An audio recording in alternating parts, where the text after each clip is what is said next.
I work in a government office. That day I was working late and it was almost dark outside. Just before leaving office, I went to the washroom.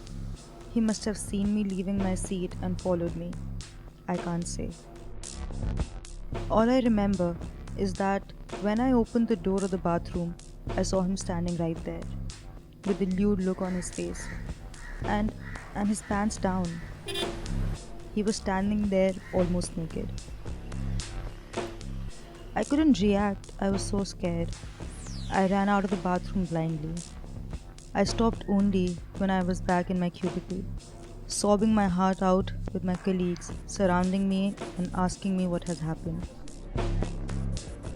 It was then that I spotted him again. He was in his chair, working, not even looking at me. He must have taken a shorter route to come back to his seat.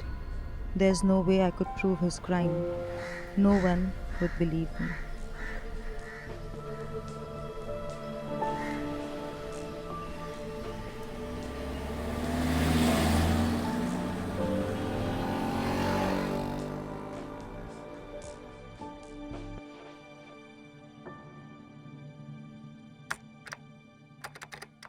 Making a film on sexual harassment of women in workplaces is a thankless task. Every working woman knows that it exists.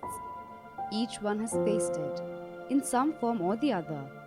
But it is rare to find one who likes to admit or actively oppose it. It's only when they fear physical assault that they complain. We took the travel and transport sector as a case study. In this sector, we met women who have decided to step into the dominantly male domain of driving taxis. We also met women bus conductors from Bombay, female workers of the Port Trust, and some airline employees. Everywhere, it was the same tale of desperation. Just the looks and just that language and the filthy language and the way he spat and he abused was as good as being raped over there. He used to threaten, I'll spoil your name, I'll kidnap your daughter. And my husband used to be most of the time out of station. That time he used to threaten me more. 2 hours he detained me in his cabin with these 2 male officers, and at that time all threatenings were given. उसके पास भी bag रहता है cash का, उसने बता दिया कि आप मेरी कैश देख लीजिए. उन्होंने कैश देख लिया और बाद में सीधा उसके यहाँ हाथ लगा दिया, यहाँ की कैश निकल. While making this film, we realized that most working women of India are stuck in a vortex of fear and helplessness. Our journey led us to a series of disturbing questions. Do these cases of sexual abuse signify power struggle between sexes? Do men fear that they are losing their vocations to these women? Are these matters intensified due to lack of initiative by the authority, which again is male-dominated? Most disturbing, do these actions have social sanction?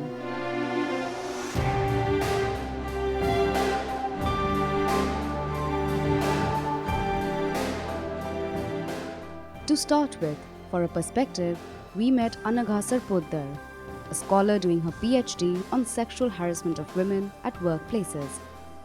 The family thinks that maybe there are so many women in that office, why were you targeted? Maybe there is some problem with you. The blame is shifted on to the woman rather than to the man.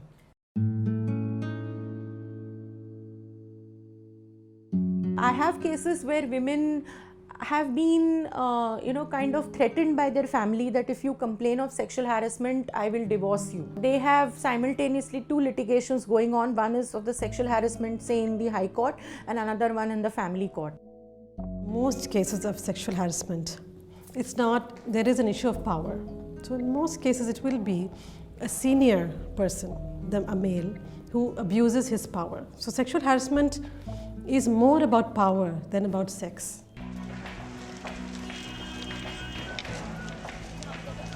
We met a group of women employees working in the Mumbai Port Trust. They initially evaded the issue. But after we probed a little deeper, the truth tumbled out. Double meaning में बातें करते हैं, पर हम generally हम लोग ignore ही करते हैं, ऐसा है कि कोई ऐसा समझता नहीं ये मेरा हक है, मैं उसको रोकना चाहिए या ऐसा, so they are not coming forward. और कभी कभी क्या होता है ऐसा, बाकी सबको अच्छा लगता है, even ladies don't believe you, बाकी सबका फ्रेंड है वो आदमी, लेकिन अपने को पूरा दिन स्टेयर करता रहता है, but you can't prove that. अभी कंप्लेंट करते समय हायर पावर्स ऑफिसर्स और ये उनके हिसाब से कंप्लेंट, उनके हाथ में सत्ता होती है ना, तो उनके खिलाफ हम लोग कुछ बोल नहीं सकते. कभी बोलने का होगा तो भी, क्योंकि वो पावर में होते हैं ना. कभी डर लगा? मुझे कभी डर नहीं लगा. देखो ऑफिस में तो प्रॉब्लम नहीं है, ऑफिस में नहीं जाती. Side dogs it's a very difficult, क्योंकि वहाँ पे तो बिल्कुल लोनलीनेस है. मैं कभी क्लास लेने जाती हूँ तब भी मुझे डर लगता है. कभी कंप्लेंट मिस कुछ किया घर में, तो घर में वाले बोलते हैं वो छोड़ दो सब, अभी नौकरी छोड़ के घर में बैठो, क्यों चाहिए ये, कुछ झंझट नहीं चाहिए अपने. जनरली लेडीज यूनाइट होके एक दूसरे को सपोर्ट नहीं करते, then we are lacking. That is the main problem. यही माइंड सेटअप चेंज करना है. माइंड सेटअप रीजन है वो कंप्लेंट लेने जाते नहीं. कंप्लेंट करती है तो उसको विटनेस नहीं मिलता है.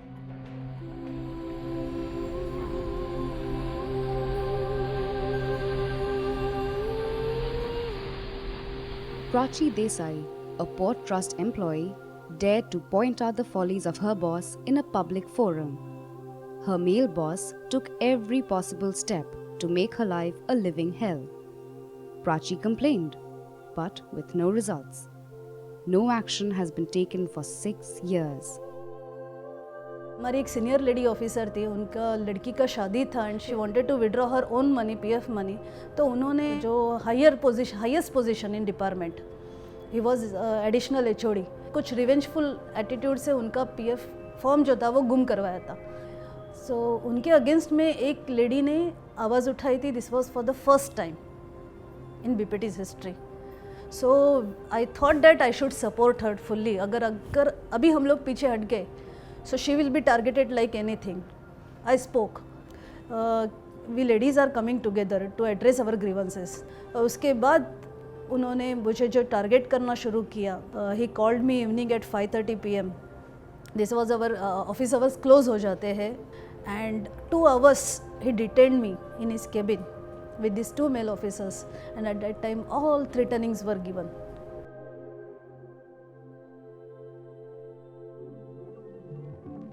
Flying high with a prime job like that with the National Airlines of India doesn't mean you are safe from sexual harassment. There are women here who have faced abusive behavior that often turned violent. A front desk employee was abused by a senior for not issuing a staff ticket on a day when staff tickets are not supposed to be issued. Another Air India employee, a telephone operator, was stalked and harassed by her colleague for 1.5 years. After repeated complaints, this obsessed colleague was transferred, but there was no disciplinary action against him. He was based at Sahar airport. From there I knew, and he had just returned back from the posting, and he's in the control room, and for whatever thing he used to contact us, and we were knowing like a very good colleagues.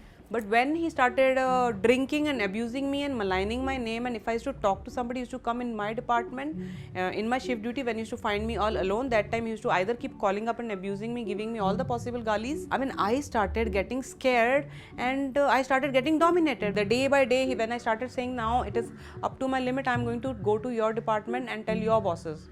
From that time, he started threatening me the most. He used to threaten, I'll spoil your name, I'll kidnap your daughter. I had cried, please, I've got a small baby, don't try to trouble me. I have already office load, I have loads of work at home, and I can't handle. I just work for 8 hours. I want to be happy. You just don't keep coming to my department, harass me and blackmail me with nothing, no proof with you, just because we were good friends. Don't try to blackmail me and spoil my name. Even I'm scared ki if he's been given some punishment, I'm still scared what he will try to do, because he's such a revengeful, brutal person.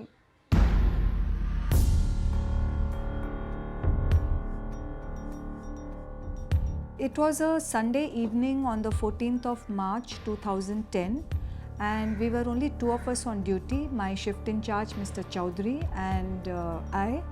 It was in the evening around 7 o'clock when a senior manager from operations from Air India, he approached us to do a staff ticket. In fact, he approached first my shift in charge to do a staff ticket, and he came and stood near my counter. So I asked him what he wanted. He said, I'll be going to Trivandrum following day on Air India Express flight, so I want to issue my staff ticket because my mother is not well. So I told him I would be on duty the following afternoon, and next day being Monday, I would do the staff ticketing since his flight was evening at 4 o'clock. That's it. He just lost his temper. He told me at least 20 times, you fucking bastard, you're a whore, you're a prostitute. I was shocked because never before in my 20 years of service in Air India, I had come across somebody of such cheap mentality and low caliber. And he said, you come outside the airport, I'll show you what I can do. I did not make a complaint to the police station. I left it to Air India. I didn't want this news to be an adverse publicity. So keeping that in mind, I just did not go to the police station. But now I'm thinking that till today I've not got any justice. I should have gone to the police station. Sexual harassment is often dismissed as a non-issue or an innocuous mistake rather than a real violation. This encourages the male of the species, who have multiple ways of harassing his female colleague. Ask any working woman what it means, and she will come up with a long list of experiences. Door will open on the left. Mind the gap. For some, it's a male colleague insisting to show a pornographic clip. For yet others, it's the male colleague, often a senior, coming uncomfortably close on some pretext or the other. If they use abusive language, even throw innuendos at you loaded with sexual connotations. If even in the middle of a crowd, their piercing glance makes you feel you are standing naked. If their hands have a repetitive habit of brushing against your body parts. If they caress your body in what looks like a paternal gesture of a senior, but doesn't feel like it. The list is virtually endless.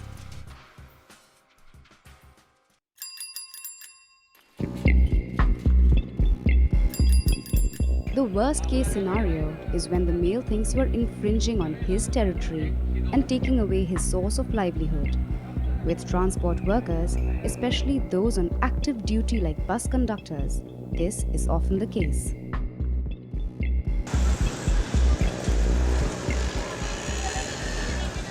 On the surface, these girls look confident.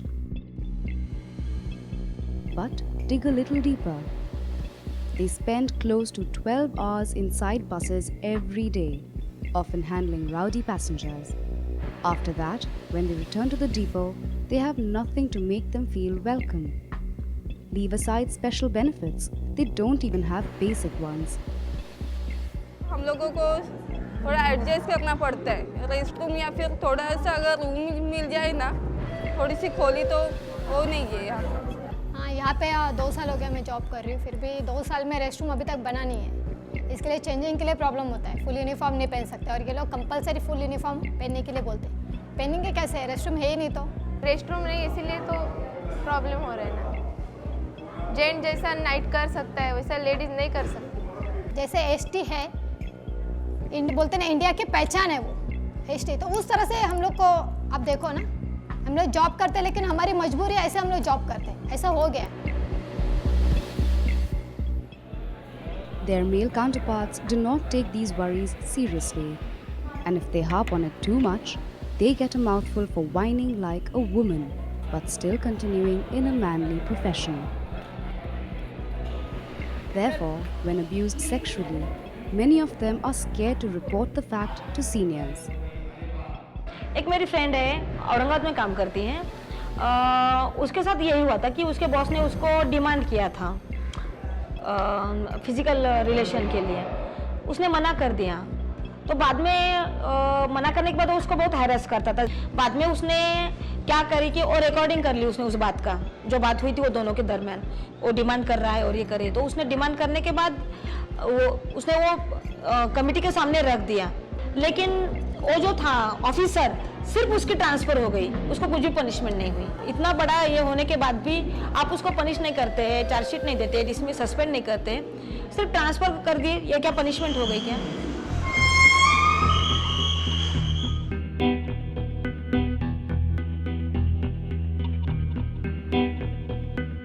जो depot wise अधिकारी रहते हैं और 99% gents ही रहते हैं। इसकी वजह से लेडीज़ की बहुत प्रॉब्लम बढ़ जाती है। समाज के जो लोग हैं वो इतनी बुरी नज़र से देखते हैं जॉब को। अगर लड़की ये कर ही नहीं सकती, अगर वो लड़की कर रही है तो वो लड़की अच्छी नहीं। The situation is not much different with women transport workers in other professions, like the women driving cabs and other public transport vehicles. In a society bound in the shackles of tradition, these driver women are often suspected to have easy morality. कतै नौलदाज पुरुषहरू आयो भने चाहिँ गाडी चलाएर ठाउँमा पछाडि बसेछ भने ऊ केटीले त लेडिजको गाडी रहेछ अगाडि बस्छ भन्ने, अगाडि बस्न आउने र अनि नजिकै आउने, यस्तो छुने धकाल्ने गर्ने कि। अनि अलि परै बस्नु दाइ, हामी नजिकै आउने होइन परै बस्नु भनेर म चाहिँ त्यस्तो सान्दिन्थेँ। अनि ऊ परै हाम्रो मेरो बोली सुनेर चाहिँ अलि परै बस्थ्यो, त्यस्तो पनि व्यवहार गर्थ्यो। जुन दिन लेडिज जन्म्यो त्यो दिनदेखि हामी लेडिजलाई चाहिँ घर परिवारदेखि नै चाहिँ पछाड निकाल्ने र शोषण होइन, पढ्नुदेखि लिएर चाहिँ पछाडि नै राख्ने काम चाहिँ हुन्छ। The options are limited for these working women. Either leave the job and sit at home, or go with the flow and do what the male wants her to. If they protest, they fear losing their jobs, and the senior male colleagues take advantage of this. एक case है हमारे पास में, ये जो night बस है ना, long tour का बस है, उसमें काम करती है एक लड़की और उसका मालिक चेयरमैन है। उसको बहुत तंग करता है, मुंह से बोल लेता है हम तुमसे शारीरिक संबंध रखना चाहते हैं, हमको सेक्स के लिए तुम तैयार हो जाओ।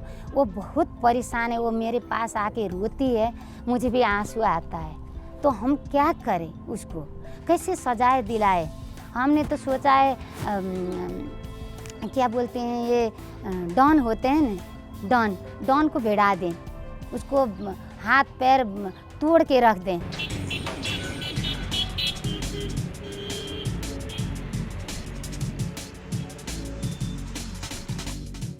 Bhanu is a seafarer.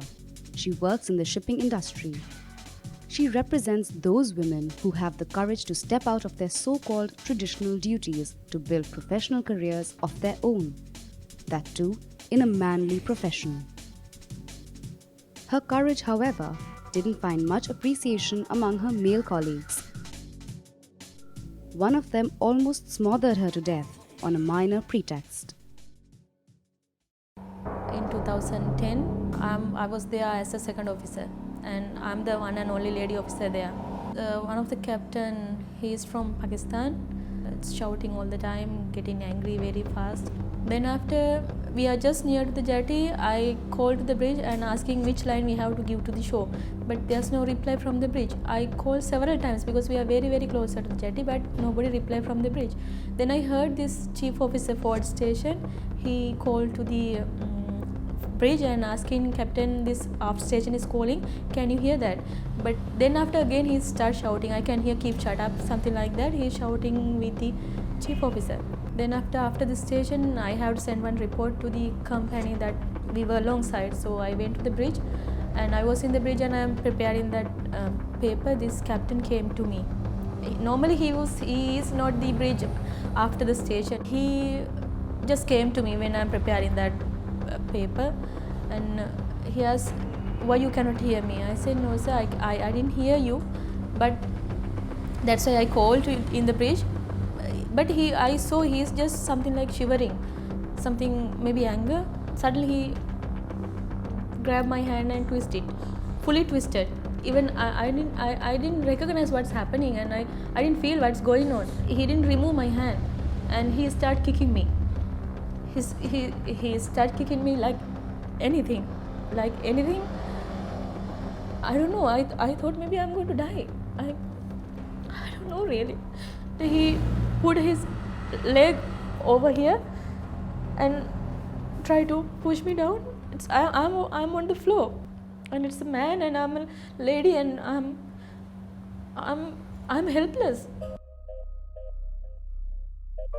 Studies indicate 54% of working women in India have experienced some form of sexual harassment over the course of their career. For the handful of women who stand up to fight the injustice of sexual harassment at the workplace, there are thousands of others who quietly accept their fate. The question is, why isn't the law doing anything about it? The answer to that question might come as a shock to many. There is no law to prevent sexual harassment of women in workplaces. What we have in India today is not a law. We have a judgment by the Supreme Court. It was in response to a case in 1992, which was the Bhateri rape case, where a woman who was working with the Women's Development Program in Rajasthan was raped during the course of her work. And it was not only taken up as an issue of rape, but the whole issue of what happens when women are fulfilling the duties and obligations of their job. The Supreme Court judgment was quite path-breaking in its time. The Vishakha judgment, named after the women's organization that filed the petition, clearly stated, each incidence of sexual harassment of women at workplace results in violation of the fundamental rights, gender equality, and the right to life and liberty. It is a clear violation of the Articles 1, 15 and 21 of the Constitution. The judgment also deemed it necessary for all organizations to have dedicated sexual harassment committees, which would not only deal with cases of sexual harassment, but will also provide an atmosphere where such cases become minimal. But the point is, it is not a law. So in a sense, while it is binding, most companies, at least in the private sector, do not have sexual harassment policies. In the entire agenda of women's rights or human rights, we have not focused sufficiently on prevention. Vishakha prioritized prevention, said you have to do your preventive work. 14 years have passed since the Vishakha guidelines. Even in public sector organizations like the Mumbai Port Trust, which does have a sexual harassment committee, it is more or less like an honorary post. The committee members seem all too busy shifting the blame on circumstances. There has been instances which we are hearing that they try to pay up money and then try to buy the woman, and all such things are happening, because low state of women are there. So maybe due to the amount which is involved, that is luring them more than coming out with the actual truth, such types we are hearing, but it doesn't reach the committee as such, because at that level they try to patch up and then finish the case. There's a National Commission for Women from India study that shows 60% of working women are not even aware of the Vishakha guidelines. Women who made complaints had to meet inquiries about their own conduct. Women who complain are often isolated or sidelined within their workplaces. Sometimes complaints result to more violent harassment. The institution often gangs up against the woman and shields the man. The victim and her witnesses are often threatened and forced to backtrack. People often have this mindset that when it comes to women's issues, they are completely biased against the women. Most people in the complaints committees believe that women are misusing the sexual harassment legal provisions. So I think that if the complaints committee members begin with this kind of a mindset, they will never be able to give justice to women. The victims of sexual harassment whom we met during the course of this film had the guts to complain. But for almost all of them, it has been a long and traumatizing wait for justice. Most are forced to work in the same office with their tormentors because they can't afford to leave their jobs. Even after complaining, they are living through the worst nightmare of their lives. I don't want to see that face again. I really scared. I scared to go back to ship because of the thing happened. 2006 से अभी 2012 we are still fighting. No justice is still extended. It is in process, but justice delayed is justice denied. I've had women who have come to me since the 2002 case. It's still going on before the committee. The committees have been defective. They've been defective in terms of, in government, you have to have persons who are senior in rank to the person who is the accused. And very often that particular requirement is sabotaged. So if people are prompt and effective in terms of their functioning or in terms of their structures, according to Vishaka, there's no reason it should take a long time. It's not supposed to. But every organization, department, whatever, has to work out what is the time frame. Now that just needs to be reasonable. The traumatizing experience all of us experienced had to be repeated up to a number of times. Both at the stage when we complained to the chairman, then subsequently we had a small fact-finding inquiry in that stage, subsequently when we were asked to give a written statement, subsequently again when we came to come in front of the committee. So this is some issue which I really want to come out and say that though we are talking about the disciplinary proceedings, the punishment or the way the entire thing is dealt with, ultimately it doesn't make any sense because a woman undergoes more and more traumatization. Shanti drives one of those women's only taxis. Harassment from male passengers is not her problem.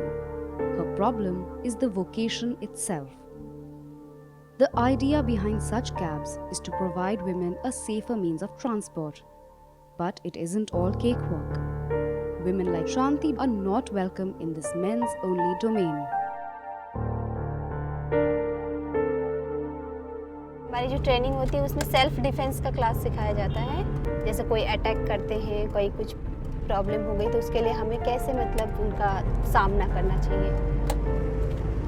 उससे थोड़ी सी हिम्मत होती है कि हाँ थोड़ा बहुत कुछ भी नहीं तो नॉर्मली थोड़ा बहुत तो हमें आता है, अगर ऐसा कुछ हो गया तो हम थोड़ा सा अपने आप को बचा पाएंगे, ऐसा लगता है। First woman who went was a driver by the name of Shanno, and when she went for her commercial license, she had to answer questions from everybody. अगर आप ड्राइविंग करोगे तो हम क्या करेंगे? You know, you're taking away our source of livelihood. Women cab drivers are playing an important role in changing mindsets.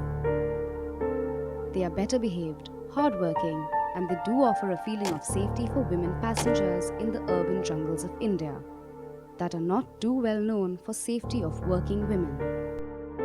To reduce violence in public spaces, in the workplace, in society, is you need to have more women out there. And a way of achieving that for us is to have women working in the public transport system, so that they are out there. It is enabling other women who are working women, or while working, even if I want to just go out for a good time in the evening with my women friends, I have a woman who's taking me there and bringing me back. The good news is, the number of working women is on a constant rise. These women are out there because they hope for a better future. It's hope that makes sense of their struggles in a man's world. It's hope that makes them protest against the prejudices of male-dominated workspaces. Maybe, with increased awareness, sexually harassed women like them will start getting justice. Maybe, with sustained campaigns, India will even have a law. The process of reversal has begun. Women are asking questions they never asked before. Maybe it's now just a matter of coming together. Maybe one day we won't have to make films like this anymore. अगर मैं आज डर गई तो what is the guarantee that he will not हरेस मी in future? जहाँ भी है लेडीज के लिए तो कहीं भी सुरक्षित नहीं है लेडीज, कोई भी विश्व में सुरक्षित नहीं है. He can throw acid on my face. He can, in revenge, he can do anything because I've insulted him. मैंने एक लात मारी उसको और इतना पिया हुआ था कि मेरी एक लात से वो गिर गया. Unfortunately, nobody understands the mental trauma, that insults, the unsafe working environment, the pain she undergoes when all these occur. डर लगता है इस जॉब पे? नहीं, अगर डर लगता तो यहाँ पर आती क्यों? हमारे यहाँ की संस्कृति ऐसी है कि कोई शोषण को अगर बोलेंगे तो कोई दखल अंदाज नहीं करेंगे और शर्म के मारे में कुछ कहेंगे भी नहीं. तो हम चाहते हैं कि इसके विरुद्ध आवाज उठाई जाए. One day the justice will come. I feel that ultimate judge is the Lord.